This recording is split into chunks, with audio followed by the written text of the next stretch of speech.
Welcome everybody to Startup Grind. I feel like most people probably know what Startup Grind is, but if you don't, it's a global organization dedicated to connecting, educating, and inspiring entrepreneurs. And each month we interview a fantastic entrepreneur and try to glean some insights on their life, their journey, and kind of what they're doing in their business. My name is Lucas Latour. I'm the host. Also, should say thank you to Dickinson Wright, who is our sponsor for tonight. So if you need any legal help, go ahead and hit them up.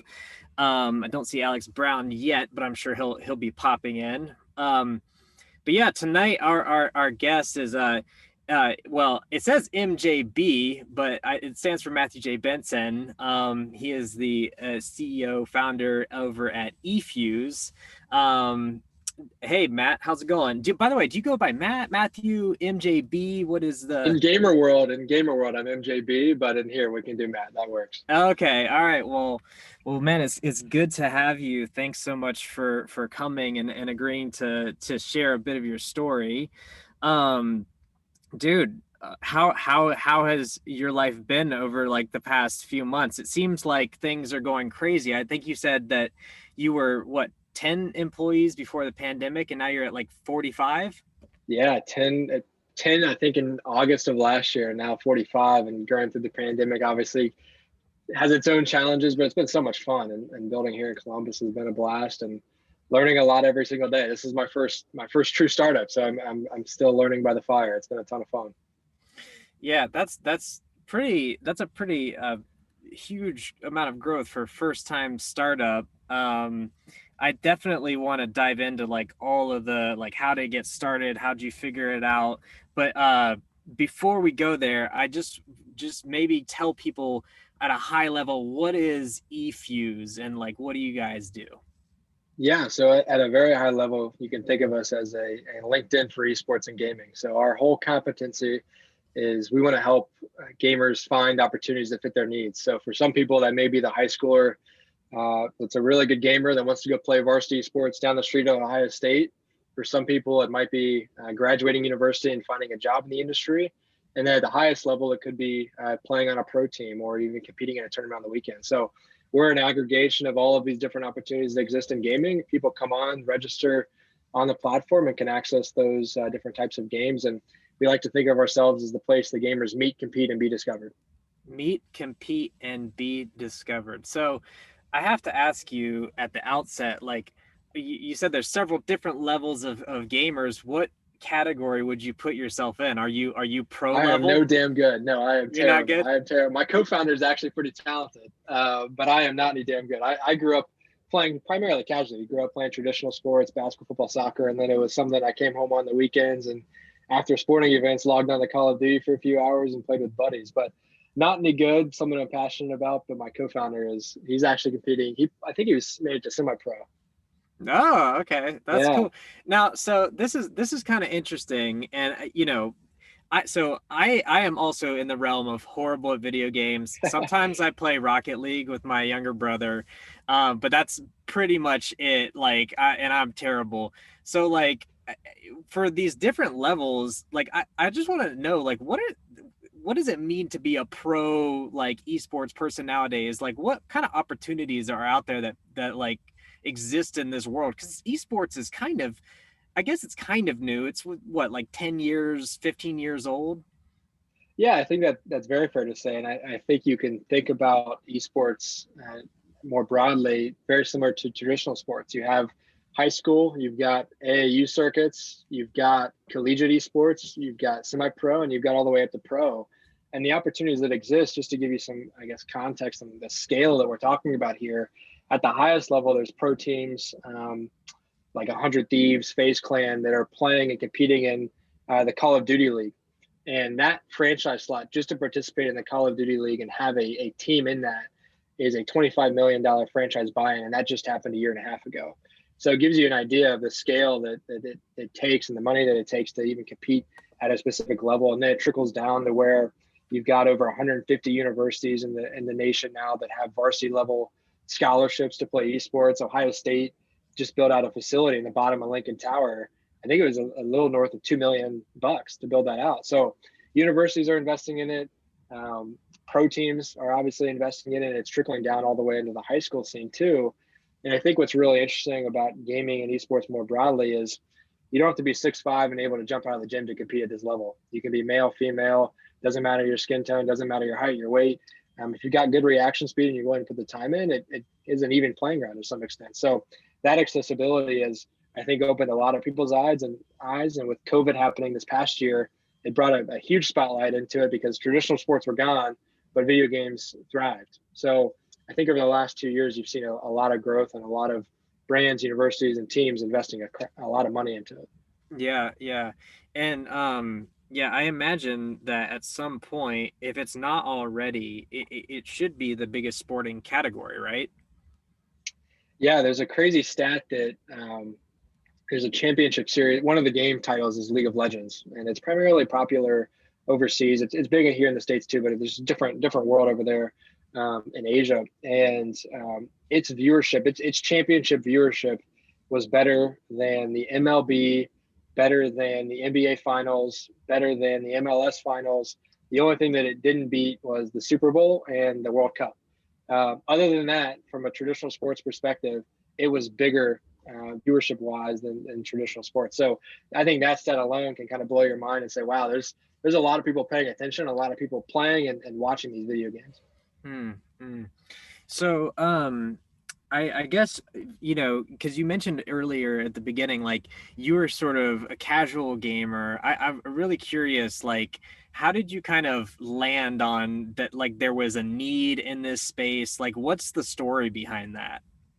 Yeah, so I think a quick backstory on me and then getting into how it all comes together. So I'm born and raised here in Ohio. I grew up about an hour south in Chillicothe, went to school at Ohio University in Athens, and studied entrepreneurship and finance there. And growing up in Chillicothe, as I mentioned, I was primarily a casual gamer. It was something that I enjoyed playing with friends, but it wasn't something that I wasn't any good enough to compete, but I wasn't even trying to compete either.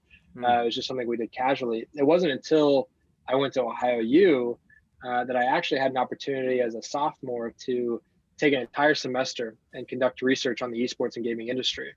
And it was from that I was like, oh man, there's something really here. And that was the first time I had exposure to what I'll call the business of games and all the opportunities that existed. So taking that newfound knowledge of the industry and where the money was coming from, who are the players, paired with the passion from a community and kind of casual perspective, I ended up running into my co-founder 2.5 years after that initial class and still had this idea running in my mind. And he's a software engineer. And we came together and said, you know what, let's take the leap of faith and give this thing a shot to essentially create the LinkedIn for esports and video games. So that class happens in August of 2016.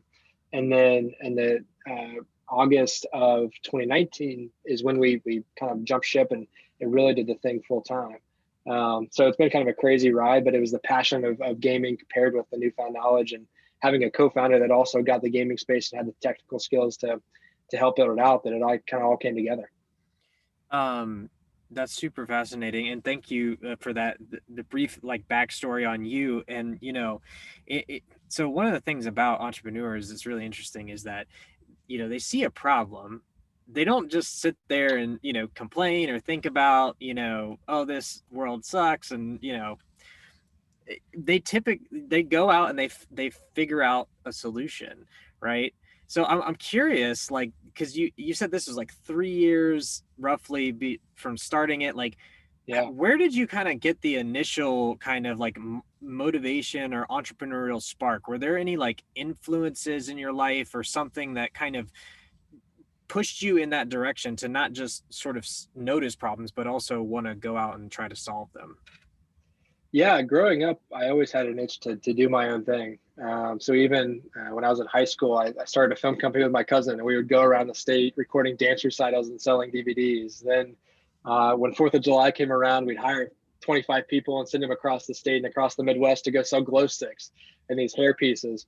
So I always had a little bit of the entrepreneurial bug, just to start something and get it out there and have people Hmm. be a part of it. But I didn't know what it took to build a business like we built. So Mm. after graduating from OU, and actually while I was at OU, I had an opportunity to intern with the Ohio Innovation Fund here in Columbus. So Bill Maumel, the managing partner there, took a chance on me, and I got to intern as an investment analyst. And it was through that really that I got the knowledge for what building a tech company really looked like. I got to meet CEOs from across Columbus, and one of the ones that I usually point out is Jeff Schuman at Aware. Got to go sit in a board meeting, got to hear how he thought about the business compared to how Bill thought about the business, and where they were aligned, where they were misaligned, and really just learn what it took to put all of these pieces together. Mm. And it was from that I was like, okay, I think I have enough knowledge now that if I wanted to start a company, I could do it. I could go raise money. I could go put a team around me. And I'm definitely going to not know it all, but I have enough to be dangerous and enough to take a leap of faith. And in many ways, I got to see that in other entrepreneurs where they didn't know what the next day held, but they just kept stepping and kept learning and learning by the fire. And that's always how I learned as well. So after 6 months of working for Bill, 3 months as an intern during the summer, then graduating, and then working with him as an entrepreneur in residence, I got to see all of that. And then finally in August of 18, took the leap of faith and started eFuse with my co-founder. But I think it was a comfort of seeing other people being uncomfortable and kind of learning that vulnerability is a breeding ground for growth and becoming comfortable with that vulnerability, plus having enough knowledge to be dangerous, plus having this idea and meeting my co-founder all at the same time. It was really a perfect storm to just kind of have the faith to take the leap of faith. Yeah. So you use the phrase leap of faith, and, I think that's something that happens in sort of every entrepreneur's journey. They have to decide definitively, okay, I'm doing this and I'm going all in, right? I mean, there's different levels of like being entrepreneurial. Like you could have a side hustle or whatever, but like if you really want to create like a massive world changing company, I feel like at some level you have to go, all right, I'm drawing my line in the sand. Here's where I'm going, right? So like at what point did you decide it was worth taking a leap of faith? What did you see, or what kind of like sparked that? Yeah, I think ironically enough, about a year before I jumped ship, I went to a startup grind conference out in No kidding. Out in San Francisco, Redwood. It was out in Redwood, California, and Reid Hoffman was the speaker, and he the founder of LinkedIn, right? And I'm thinking in the back of my mind, I want to be the LinkedIn for esports and gaming. That was one of the realizations hearing his story. I was like, oh man, like this is what it takes. You got to build the airplane on the way down, right? And fast forward a little bit longer, I go through all of these kind of learning and development processes of the Ohio Innovation Fund, meet my co-founder, and then kind of think to myself, I'm young, I don't have a wife and kids. I've been a poor college kid for the past 3 years. It's fine. I can take a leap of faith and see what happens. And if I don't, I'll always regret it for the rest of my life. So I think it was hearing all of the stories of successful entrepreneurs around me, Reid Hoffman being one at the startup grind in Redwood, California. And then also just having the realization of why not now, that eventually led me to say, you know what, let's take the leap of faith and see what happens. That's awesome. So you've had a really interesting journey up to this point. Like what some of the things that like I've noticed, like, I think what did you raise, like 8 million or something like that up to this point? One of the really fascinating things was I was looking at some of the investors are like famous people from sports, right? And so I wanted to ask about that. Like, was there a specific like strategy, because there's gaming and like there's like the traditional sports and they're kind of related, but like was there like a like a business model reason for like bringing some of these folks in as investors? What was your like thinking behind that? Absolutely. So the first one actually was Braxton Miller, old Buckeye quarterback, and I cold DM Braxton on LinkedIn actually, and that's how we got connected. We ended up meeting up for coffee, and I kind of spiraled from there. But the idea behind it was not only can they provide capital, the more important thing is they're gamers themselves. When they're not playing traditional sports, you better bet they're going home and they're playing Call of Duty with their friends as well. So they get the gaming aspect. We're also trying to take some practices from traditional sports and implement them into gaming so they can provide visibility into that. They can provide financing. And then fourthly, they can provide additional promotion. Part of what we've built, and I hope we talk about it a little bit later, part of the brand we built is it's fun, it's exciting, it's fresh, it's new, it's hip. There's a lot of culture behind it. And these are cultural icons that help drive that narrative. So it was absolutely very intentional, and it snowballed from getting Braxton in So then we went to a couple other Buckeyes. We got Denzel Ward in. After that, we ended up cold DMing OBJ actually, and on Instagram, and got him to respond. You go and meet him and his agent, get him involved, and then it evolves into Zeke, and now we've got all these great people involved, and it's been really cool to get to know them as humans and to see how they think, but also the value that they've added to the business outside of the money has been tremendous, and it's been a great investment and a great relationship and partnership. All right, so I have to ask because this is pretty interesting. Like I think a lot of people want to like think about like, well, okay, if I have a startup, you know, I know raising money is slightly different at the different levels of the rounds, right? But like you just said you were DMing, like cold messaging these folks to be investors. Like how the heck did you get their attention? I even imagine they're like, you know, they probably have a million DMs coming in. Yeah. So I was when I first started, it was just Austin and I. We were working out of a warehouse out over in Whitehall, and there's a company there called Moby Dick Unlimited, and Hmm. Moby Dick specializes in merchandise for gamers. So they do the merchandise for Logan Paul, for Ninja, for Mr. Beast, if you're familiar with those YouTubers Hmm. and content creators. And there's a guy there named Mitch Long who actually was their biz dev guy, Hmm. and he's used to getting in front of these creators and getting them excited. So he taught me this practice of coming up with basically crazy ass subject lines, and then in the first part of the message giving them very clear kind of expectations and what you were looking for out of it, and blasting that off to 20 people. And you might get one person to respond, but the one person who catches the eye, you never know where it will lead. So I took that practice that they kind of shared from growing their business on the merchandise side and tried to apply it to our business on the software side, and it's really worked out well. And we've gotten a lot of great relationships out of it. And for the 5 or 6 that responded, there's probably 150 that didn't. So it's a numbers game to some extent, but it's also they're getting emails, they're getting messages every day. What subject line and first paragraph can you put in front of them that nobody else is thinking about or that adds value to them? So catching their eye is really important. Having that crazy subject line can go a long way. I think that's awesome, and I, you know, especially because people think that I don't know what people think, but it seems like when you're starting out, maybe like the world is unapproachable or like it's hard to break through. And like, especially if you come from like a smaller community or a smaller town where maybe there's not a lot of capital around, you got to go and look and find. And so I just think that's like a great like little lesson that like you can actually do outreach and try to get in front of people, and with the right subject line that's like relevant and provides value, you can actually build relationships and bring people in as investors. Yeah, you got to be scrappy, and I think that there's two pieces to that. One is catching their eye, but then the other piece is once you get the conversation, be authentic and build a relationship. Don't go. We have a phrase that we use at eFuse all the time. Relationships are greater than transactions. If I went into the conversation with Braxton and said, "Hey, I just need your money. I want you to promote it," he would have read that like a book, and he wouldn't have had anything to do with us. But when we go and approach people, we treat it as a true relationship and want to build a partnership from it. And I think that authenticity goes a long way.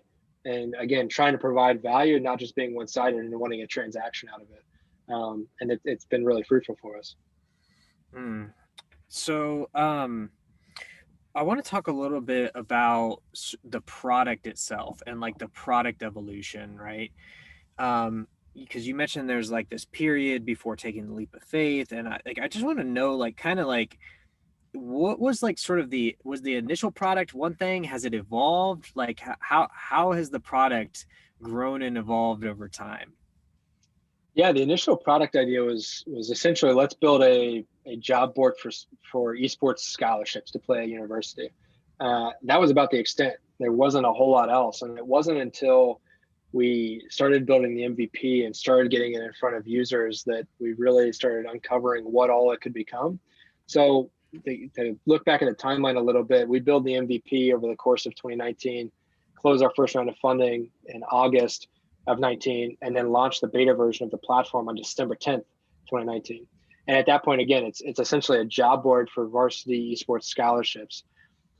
That night when we launched on December 10th, 2019, within 24 hours, we had, granted, we had Braxton promote it.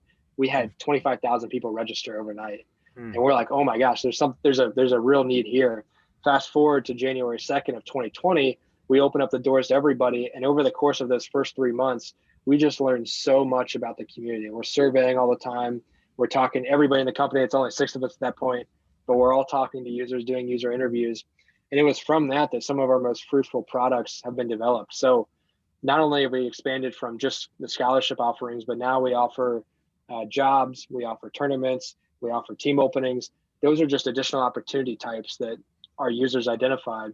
Beyond that, we've gone on and created some really cool tools that enable you to recruit talent for those opportunities more effectively. So we built out a tournament tool called Arena that has become a business builder for us. Not only has it dramatically increased our user growth, but it's catapulted our revenue numbers. So I think it's the being the best listeners and the quickest actors was what really set us apart in the early days, and we try to continue to adopt that as we continue to evolve in the product. But now eFuse has expanded from just being essentially a job board of opportunities to now being a network and a toolkit that not only allow you to find those opportunities, but to meet other people, to compete for those opportunities, and ultimately be discovered within the industry.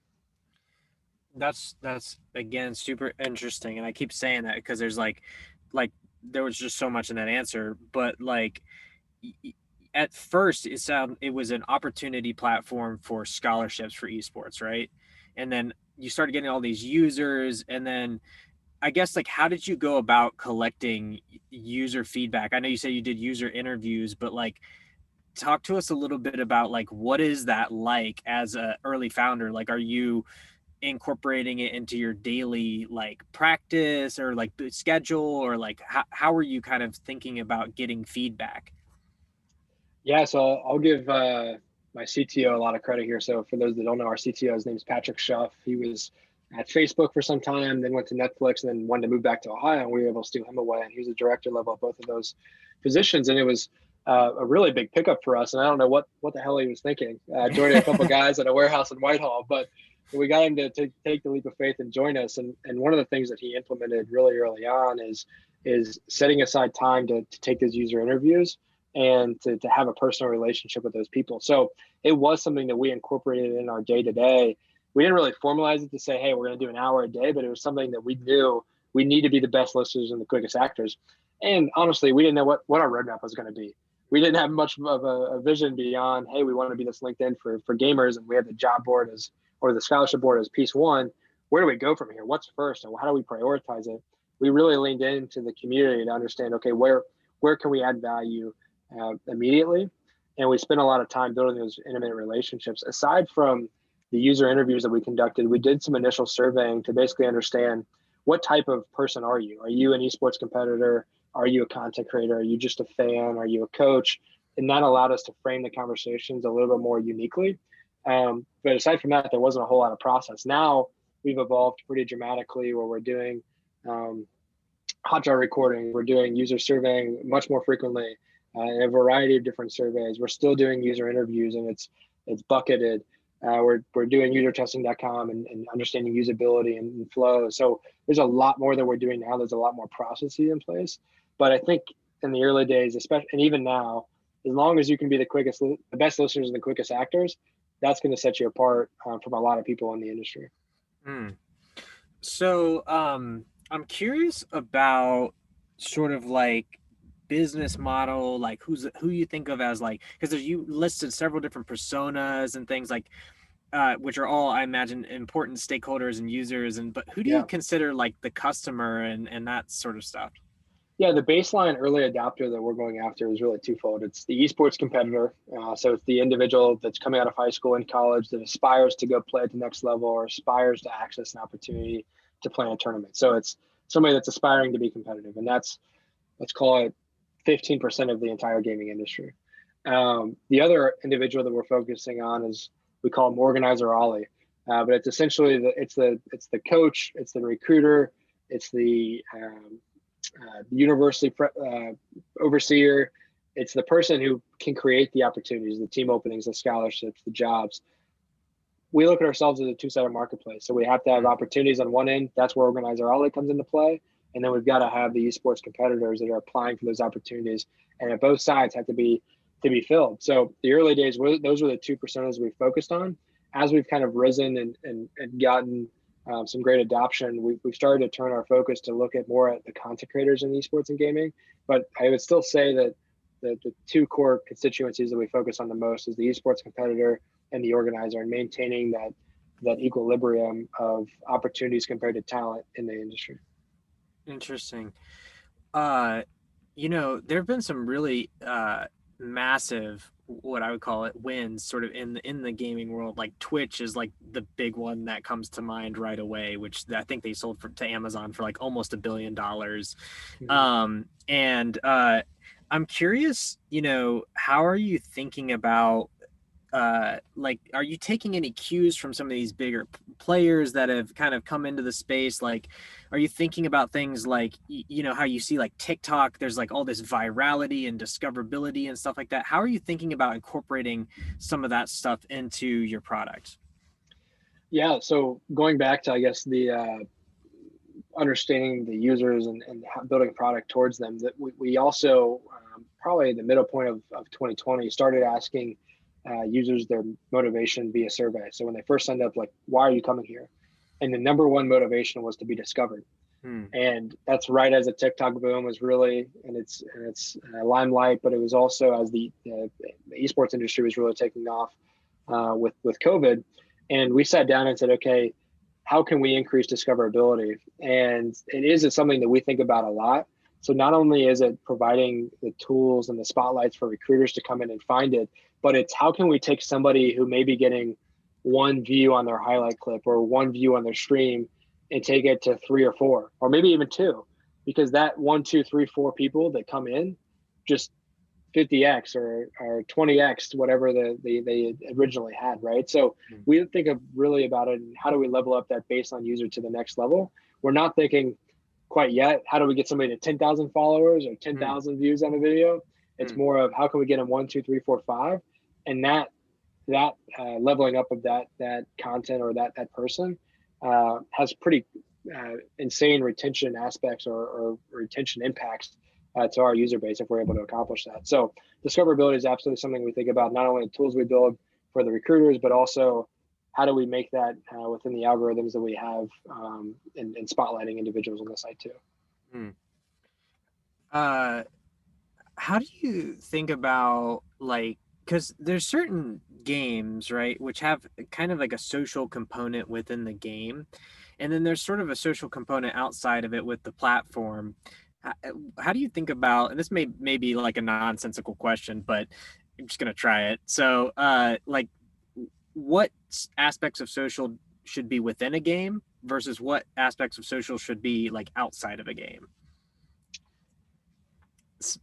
It's a great question. I think that, in short, you can kind of have all in the same. Like they can happen in both realms. There's different tooling. So Discord is probably the number one communication channel for gamers beyond in game. And there's some aspects to that from a tooling perspective. It's usually a crisper quality. There's a number of things that go into that, but I think that the communication can happen in both realms. I would say that in-game is much more social, while Discord is looked at as much more of a kind of a competitive realm for conversation. So when it's really important for you and a team to have comms, like you're going to be in Discord compared to in-game. So yeah, I think that there's crossover on both, but I don't think it's necessarily one or the other. Gotcha. So hold on a sec. I'm gonna look at my questions here. I feel like I've just been like hitting you with like question after question. So one thing that I guess I'm curious about is you mentioned earlier the idea of incorporating fun into the brand, right? There's like certain products that are like super functional driven, and then there's some that are like more brand driven. How do you kind of see those things being related in what you're doing? Yeah, we spend a lot of time, or a decent amount of time, thinking about, okay, how can we make it funner? How can we gamify the experience? Because that's what all of these people are used to, right? They're playing these games. They're thinking about Fortnite, or how can they earn the next skin or the next pickaxe that they can add to their character, and how can we unlock things like that inside the mobile app as well, or inside the platform as a whole. And I think a great example of this is we have this feature on eFuse called Hype.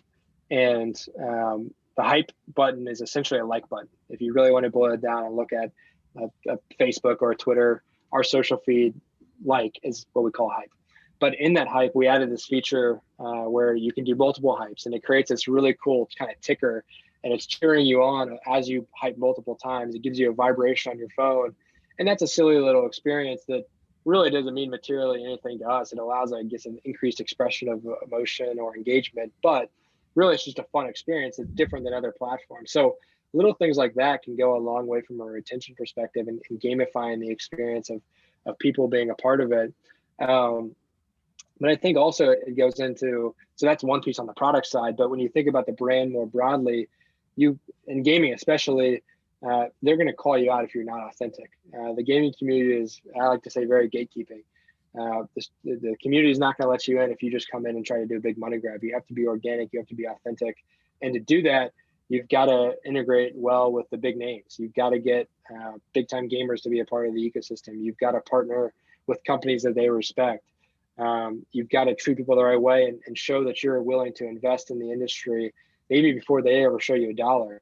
And I think a couple of great examples of this. One are their investors, so the athletes that are also gamers. We also have some celebrity gamers that are investors as well. So I think that's piece one. Piece two is when we first started this thing and really started pushing in January 2nd of 2020, we actually committed $300,000 of the 1.4 that we had raised in the initial round to go towards esports scholarships and esports job opportunities. So you zoom out as a startup CEO and you're like, $300,000 is like a That's a crap ton of lot. money. Out of 1.4? Yeah, and my investors, I'll tell you what, we're like, what are you thinking? But what I'll say from that is those opportunities that we were able to create and that investment that we made into the gaming community, we literally called it the For the Gamers Fund, hashtag For the Gamers Fund, completely catapulted the view of the industry and how they viewed our business compared to if we would have just kind of tracked along, and ended up being a huge ROI for us. But it's that, and I'm not saying you should go invest $300,000 hard to get as a startup, but I'm saying showing that initial monetary investment, showing that you're partnered with people that really believe in the product, and finally showing the gamification inside of the product itself. All of those things kind of come together to create a cool brand, and then you consistently have to live up to that with the different activations that you do and the different features you release. So it's not one single thing or one silver bullet that builds brand or makes it fun. It's a multitude of things that come together. Gotcha. Well, thanks for that. That's another interesting answer. So, earlier you mentioned to me that this is your first startup. It's kind of, you're at 45 employees. I'm kind of curious about just like your experience, as an entrepreneur, like coming into it. Like, how has the experience changed from like the beginning to like where it is now, and just from like your personal kind of experience as a leader or as a founder? Yeah, it's a great question. And I'll give credit to my old boss, Bill, out of the Ohio Innovation Fund. One of the things he taught me that I'm really grateful for, and I got to see as some of those businesses scaled over the 6 to 8 months I was there, was that there's kind of 3 phases to a startup. There's 0 to 1, so something to, or nothing to something. There's 1 to 10, which is showing and kind of proving out the initial model. And then there's 10 to 100, which is that complete scale.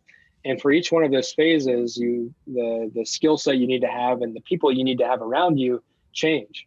So I like to think of it over the course of from 2019 or 2018 when we first started this thing, we went 0 to 1.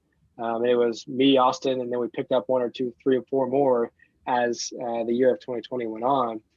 At the end of the last year, we had reached some initial point of critical mass just to say, hey, there's something here. There's more than just an idea. We've proven the metrics.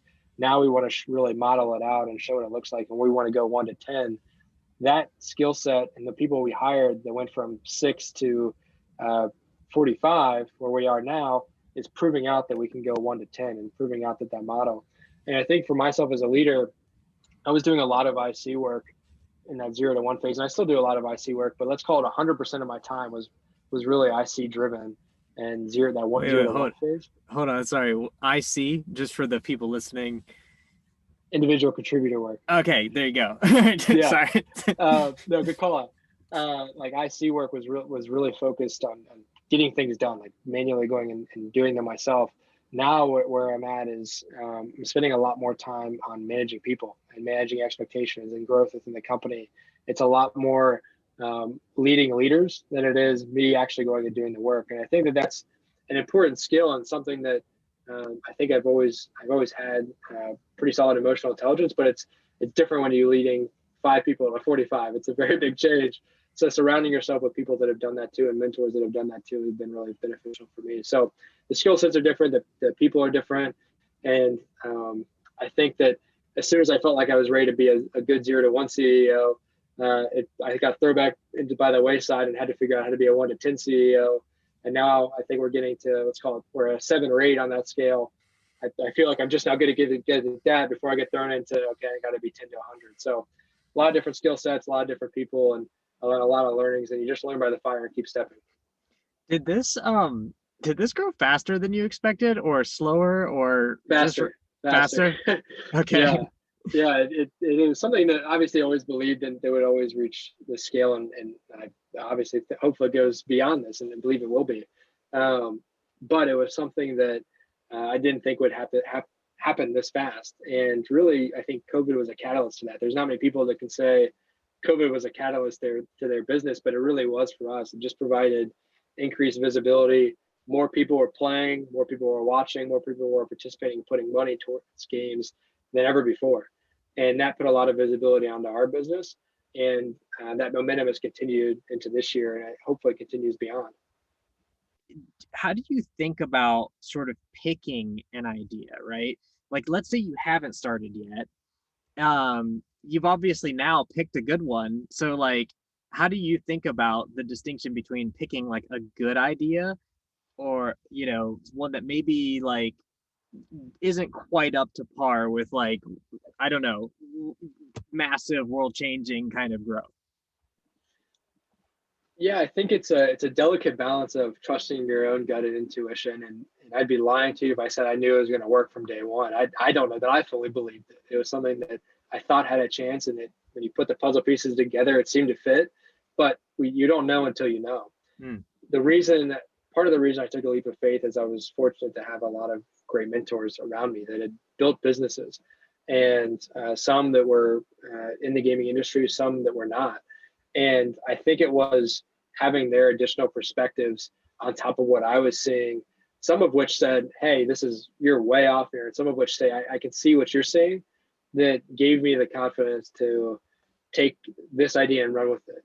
But I don't think that there's always going to be people on both sides. There's always going to be people that tell you your idea sucks. Hmm. There's always going to be people that tell you that there's an opportunity and that you should chase it.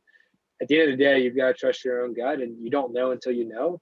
And part of it's luck, part of it's just going through the adversity. There's times where you're going to want to quit. There's times where you may not see the light at the end of the tunnel, but you just have to keep stepping, keep showing up, and eventually you'll have those breakthrough moments. Fortunate for us, it was a year into the business. We had a watershed moment with COVID, and it was a complete luck, if you want to call it that. It feels terrible to say because it's such a terrible thing, but luck for our business that's catapulted us into a new realm.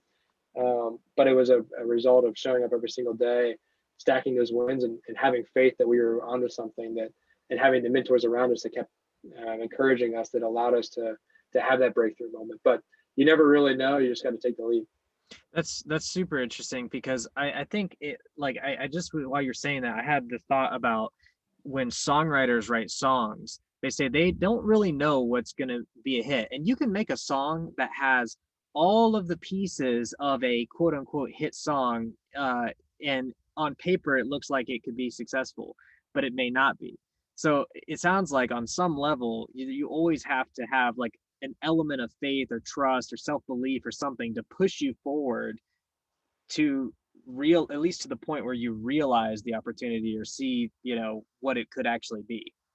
Yeah, you got to get something out there, right? I mean, like, it's to some extent, it's, you may think, and we've been on both sides of the equation. There's been features that we release or products that we release that I think are going to be home runs, that are complete duds. And there's things that we release that we get out there and our users tell us they love.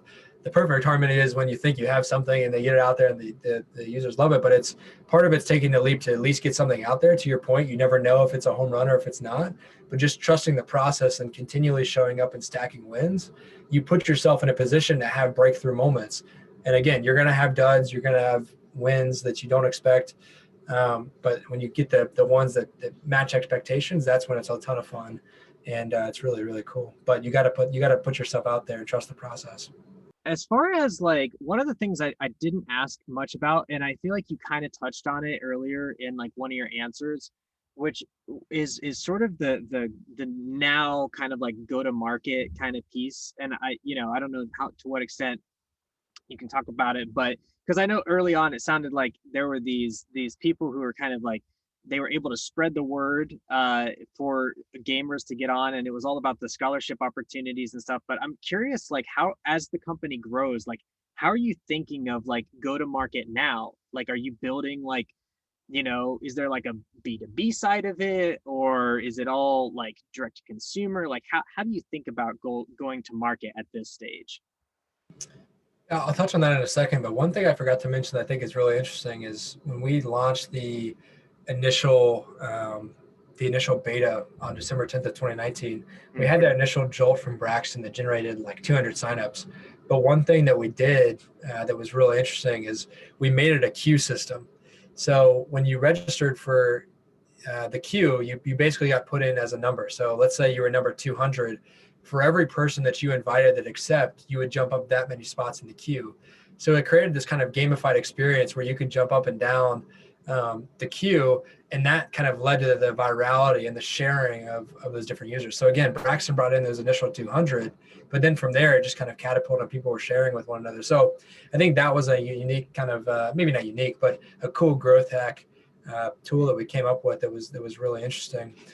Now how we think about building and kind of the go-to-market strategy is it's got to be multi-pronged. So we've got these influencer relationships that we really value and cherish, and we know what we can get from that. We've kind of cracked the code on what influencer promotion will be like. Now what we're experimenting a lot with is what does user referral and sharing look like inside of eFuse? And then lastly, how can we work with other partners that are activating inside our ecosystem, for example, a brand or a university, to tap into their network in unique ways. So we're trying to touch it from multiple prongs of the influencers, the institutions that are currently using the platform, and then the peer-to-peer kind of referral systems, and providing rewards and gamification along all of those. But for us now, it's diversifying rather than just like a single viewpoint. Love it, love it. That's also a really good tip too, because I think sometimes people, when you first start with your idea, you're just like, all right, I'm just gonna launch it and put it out in the world and see if people get it. But like, it sounds like on some level you incorporated a bit of like exclusivity early on, or like scarcity that caused people to want to kind of share and promote it, which is something that like other companies do. They have to think about like how do we create sort of these viral loops where people kind of promote and spread awareness for us. But that's super interesting and great to hear that like that actually really worked for you early on.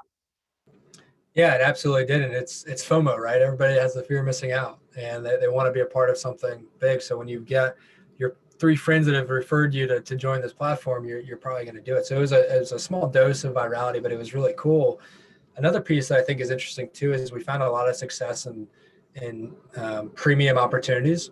So, for example, here's a full ride scholarship to Ohio State. That's a premium opportunity. Who doesn't want a full ride to get play at Ohio State?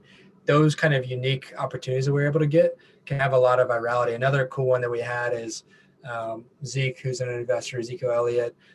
He plays in some of our events every once in a while. And there was one event in particular where we had a fan opportunity. You could play with Zeke.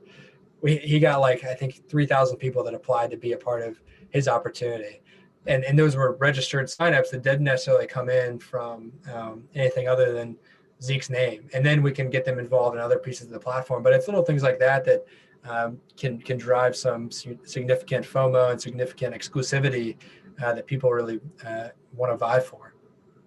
That's awesome, man. That sounds like you guys have like so many cool things just because there are like the creators and the players, and like there's all these different ways for people to get value out of it. The scholarships. Sounds like, I mean, I don't know, it sounds like it's an awesome platform. I'm sure like a bunch of people are going to go sign up right after this. I signed up, by the way. Good. My gamer profile is horrible. It just says I play Rocket League and I'm bad at it, but you know, maybe I'll have like a full like legit profile here soon. You should. You definitely should. Daniel, do you want to unmute and ask your question?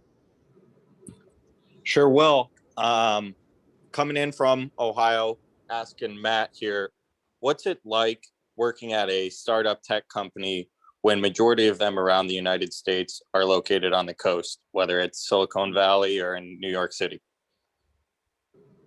It's a great question, Daniel. Thanks for asking. I think the way we think about it is it was something that we were passionate about. Austin and I, we both grew up here in Ohio, Southern Ohio boys. And it was almost a sense of pride that we wanted to prove that you could build a great consumer company here, especially gaming. There's not a whole lot of premier gaming companies that have been built in the Midwest. So it was a source of pride early on. And I think the real difference is you don't have a whole lot of peers that you can look around to and draw insights from. It's one of those things that you're kind of on your own and you have to do your own research and surround yourself with mentors that may not be on the coast to be able to go and do that. Where in the Valley, there's a consumer company like us is a dime a dozen, right? There's a lot of people you can draw insights from. So it's been something that we've been fortunate to have great mentors, and it hasn't really been an issue, but it's also been kind of cool to plant our flag of, hey, we're the gaming consumer company, not only in Columbus, but in the Midwest, and taking a lot of pride in building here in Columbus and in Ohio. Is something that has been kind of crucial and important to us from day one. Other questions from the peanut gallery? Hey, is that Christopher? Yeah, hi there. Yeah, this is Chris Richards. I'm from Chicago. How you doing? Good, man. Good to have you. Good. Welcome. I had a question for you. You talked a little bit about earlier about taking your business from the 1 to 10 and then having a different skill set from going to 10 to 100, right?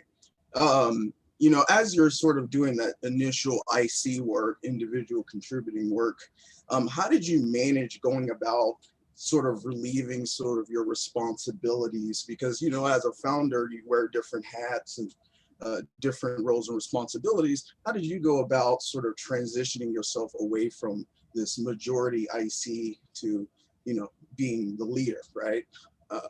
That's something I'm very curious about. Yeah, it's a great question. Thank you for asking. I think it's something where, and one of the things that I value most about myself and just the network that I've put around me is having the self-awareness to understand what I suck at. And one of the things I'm terrible at is I am not an engineer. That's not how my brain works. It's not something that I'm good at. So one of the first hires that we made, and I'll give a lot of credit to my co-founder, Austin. I told you earlier, he's a software engineer, but he's relatively inexperienced in building things of scale. And we knew what we wanted to be. We wanted to be the LinkedIn for esports and gaming. We knew we had to go get somebody to be really great. And him having the humility to say, hey, I'm not ready to be a CTO, plus me saying, hey, I'm terrible at this and I have no idea what's going on. We need to go find somebody. That was, I guess, the start of thinking about how do we build a team and relieve ourselves of issues that we're not any good at, and that it's going to be better served by somebody else. So in the early days, it's everybody's got to do a lot, but as we've grown, it's just been a matter of how do I optimize myself out of this job, either by automating it via software, or how do we give it to somebody else that's better at it, and just keep doing that. So right now I'm spending a lot of my time on the partnership side and a lot on the product side. Eventually we're going to hire a head of product and I'm going to hand the keys over to, and they're going to run with it. We just hired a CRO. We're in the process of handing the keys off. So I think you do what needs to be done, but as soon as you can you have the cash, or you have the talent, and maybe a combination of the two to optimize yourself out of those jobs, you do it. And you just keep stacking those different pillars. And now you've got somebody on partnerships, you've got somebody on revenue, you've got somebody on tech and engineering, and you just keep figuring it out. There's no silver bullet. All right, yeah, and I have a small follow-up question. And did you, for getting some of those smaller key players when you initially started off. How much did you use equity as a tool to sort of incentivize those individuals to join your cause, right? Yeah, it's about all you have, right? You sell them on the dream, and there's no way. I mean, you're cash poor as a startup, especially as a seed company. Right. So you're selling them on the dream, and you're selling them on the beat. What we sold Shuff on in particular was Shuff. There's not another company in Columbus where you can build and consumer, and you can have an impact.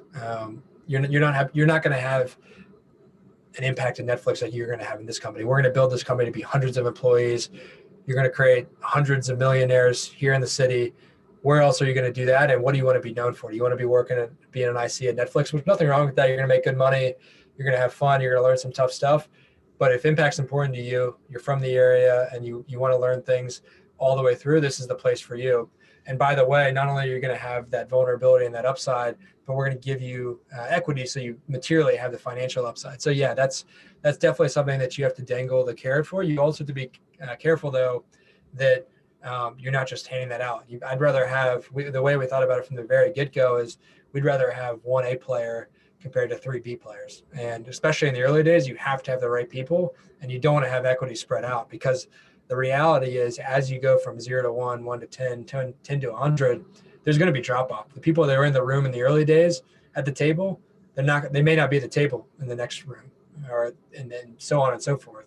So you've got to be cognizant of how you handle out equity. You've got to be cognizant that not everybody's going to suffice and be a part of every single phase, but you've also got to be willing to give up ownership and realize that would you rather have 10% of a company that's worth $1 million or 1% of a company that's worth $1 billion, right? So it's just kind of that mindset of what makes the most sense. So hopefully that's helpful, but that's how I thought about it when getting Shuff. Oh yeah, absolutely. That yeah, that was great. And I hope people are taking notes, because I was like thinking about that. I was like, oh, that's a great like recruiting pitch. That's awesome. All right. Any other questions? All right, we're done. Well, Matt, thanks so much, man, for coming and sharing your story. This is a great startup grind, lots of lessons. We're excited to see where things go with eFuse. And, I guess the last thing is like, do you have anything like that, any asks for the community? Like, how can we support what you're doing, man? Yeah, well, if you're a gamer, be sure to sign up, and even if you're not, come check us out. And then if I can ever be of help, I'll leave my email here in the chat. But feel free to reach out. I've had a lot of people that have helped me along the way, a lot of great mentors, and if I can ever be of help to anybody, I'm happy to do that. So I appreciate everyone attending. Thank you all for having me, and let's keep making Columbus what it is, special. Awesome. All right, thanks everybody. Have a good night.